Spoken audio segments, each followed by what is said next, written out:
ولا قوة إلا بالله العلي العظيم أعوذ بالله من الشيطان اللعين الرجيم بفضل بسم الله الرحمن الرحيم وبه نستعين وهو خير ناصر ومعين والحمد لله رب العالمين وصلى الله على محمد وآله الطاهرين أما بعد فقد عزیزان گرامی، آج کی ہماری یہ تقریر، آج کا یہ پیغام تمام اہل ایمان اور اہل اسلام کے لیے ہے کہ اس سال کافی صدیوں کے بعد ایسا ہوا ہے کہ لوگ حج بیت اللہ سے مشرف نہیں ہو سکتے، کورونا کی وجہ سے، حالات کی وجہ سے۔ تو میں نے سوچا کہ کیوں نہ ایک ایسا پیغام امت پیغمبر اکرم صلی اللہ علیہ وآلہ وسلم محبان اہل بیت کو دیا جائے کہ جس سے وہ حج پر نہ جا کر بھی حج کا ثواب اور حج بیت اللہ سے مشرف ہو سکیں۔ اس کے لیے ایک چھوٹا سا واقعہ ہے جو کتابوں میں موجود ہے کہ ایک مومن نے ایک برقع پوش بی بی کو ایک کوڑی کے پاس کھڑا ہوا دیکھا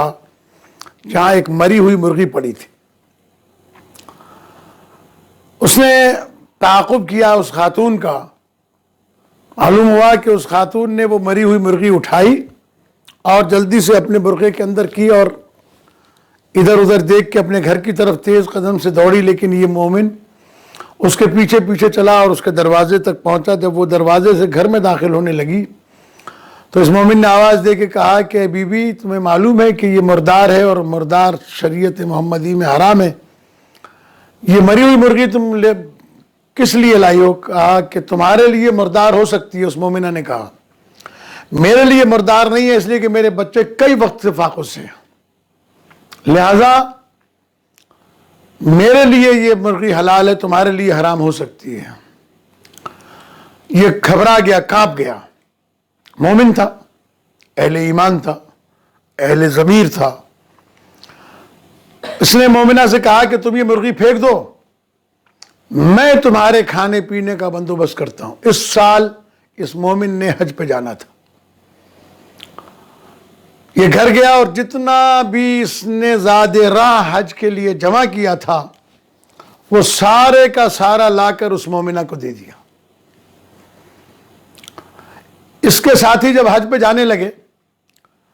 تو انہوں نے کہا کہ چلو بھائی تیاری پکڑو۔ تو اس نے کہا کہ میں اب مستطیع نہیں رہا ہوں، میں نہیں جاؤں گا۔ وہ لوگ چلے گئے۔ جب حج سے واپس آئے تو انہوں نے حج کے ولیمے کیے، جیسا کہ ہمارے ہاں بھی ہوتا ہے حج ولیمہ۔ اس مومن کو بھی انہوں نے دعوت دے کے بلایا۔ جب یہ گیا اور وہاں جا کر اس نے ان کے ساتھ ملاقات کی اور حج کی مبارکباد دی تو انہوں نے اس کو ایک طعنہ دیا، اس سے ایک شکوہ کیا اور کہا کہ اگر تمہیں حج پہ ہمارے ساتھ نہیں جانا تھا تو بتا دیتے، تم نے یہ کیوں کہا کہ میں مستطیع نہیں رہا؟ اس نے کہا کہ بخدا میں مستطیع نہیں اور میں حج پر نہیں گیا۔ کہنے لگے ہم کیسے یقین کر لیں کہ ہماری تمہاری ملاقات حرم خدا میں بھی ہوئی، عرفات میں بھی ہوئی، منی میں بھی ہوئی، مزدلفہ میں بھی ہوئی، تمام ارکان حج میں مدینہ منورہ تک ہم نے تمہیں باقاعدہ طور کے اوپر دیکھا کہ تم نے حج ادا کیا، تم نے زیارت ادا کی۔ تو اس نے کہا کہ میں قسماً کہہ سکتا ہوں، میرے گھر والے، میرے اہل محلہ سب بتا سکتے ہیں کہ میں حج پہ نہیں گیا تھا۔ اس کے بعد یہ جب رات کو سویا تو اسے خواب میں کہا، بشارت ہوئی کہ تم نہیں گئے حج پر،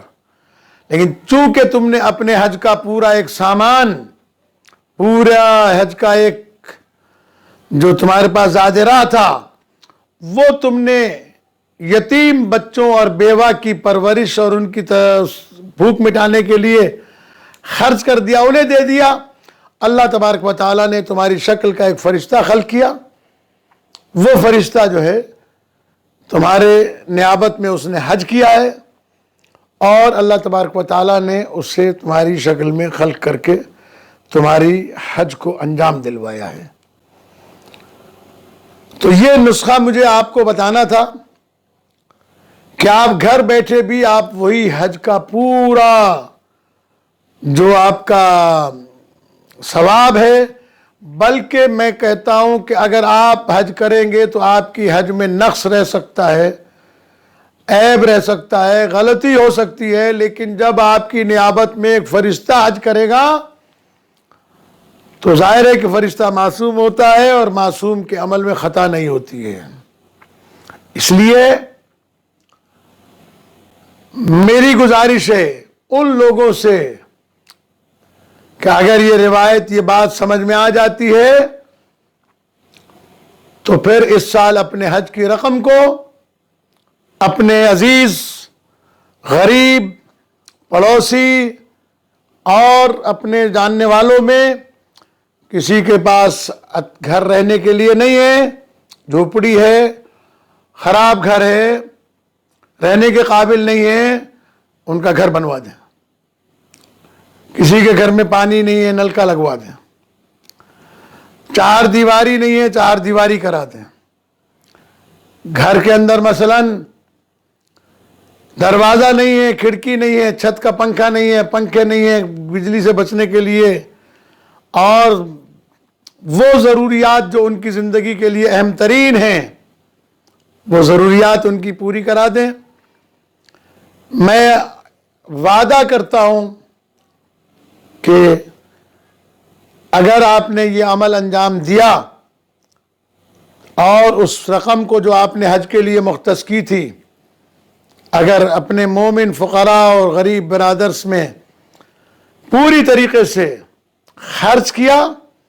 اور ان کی پوری طریقے سے آپ نے مدد کی، تو انشاءاللہ العزیز آپ کا حج